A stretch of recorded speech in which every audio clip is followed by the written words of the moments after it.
UPSC में 142nd rank secure किया है। मेरी स्कूलिंग जो है वो यवतमाल महाराज से ही हुई है। प्राइमरी मेरी जो है वो जफ़रनगर की ज़िला परिषद स्कूल से कंप्लीट हुई है। उसके बाद हाई स्कूल मैंने गवर्नमेंट कॉलेज से अपनी कंप्लीट की है। ग्रेजुएशन जो है वो मैंने पुणे के आज़म कैंपस से अपनी कंप्लीट की थी बीएससी मैथमेटिक्स में।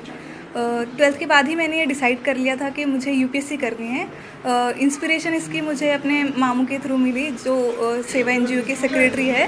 उन्होंने मुझे जो है वो इंट्रोड्यूस करवाया कि एक आईएएस ऑफिसर होता क्या है, उसके लिए आपको किस तरीके से प्रिपरेशन करनी है, ये सब चीज़ें।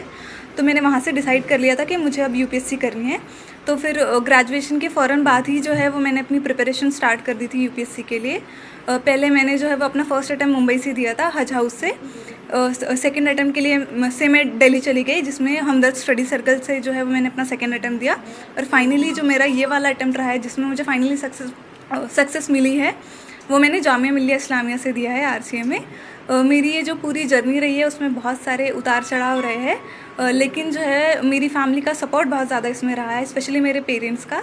मैं फाइनेंशियली थोड़े हम्बल बैकग्राउंड से बिलोंग करती हूँ। मेरे पापा जो है वो ऑटो रिक्शा ड्राइवर है, लेकिन फिर भी उन्होंने कभी मुझे ये एहसास नहीं होने दिया कि हमारे पास रिसोर्सेज की कमी है। उन्होंने हमेशा मुझे सपोर्ट किया है। मेरी जो मदर है, उन्होंने मुझे हमेशा सपोर्ट किया है।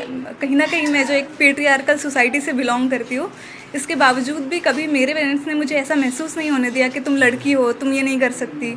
उन पे दूसरों का भी प्रेशर था, फिर भी उन्होंने इस प्रेशर को हैंडल करते हुए मुझे सपोर्ट किया है।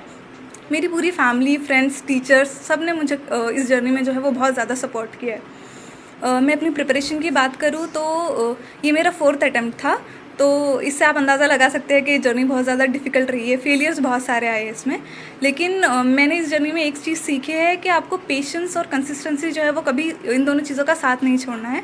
ये दोनों चीज़ें ही है जो आपको जो है वो आपकी डेस्टिनेशन तक पहुंचा सकती है। आपके पास फेलियर्स आएंगे, बहुत सारे आएंगे, लेकिन आपको उन फेलियर्स से सीखना है कि आपकी गलती कहाँ हो रही है और आगे बढ़ना है।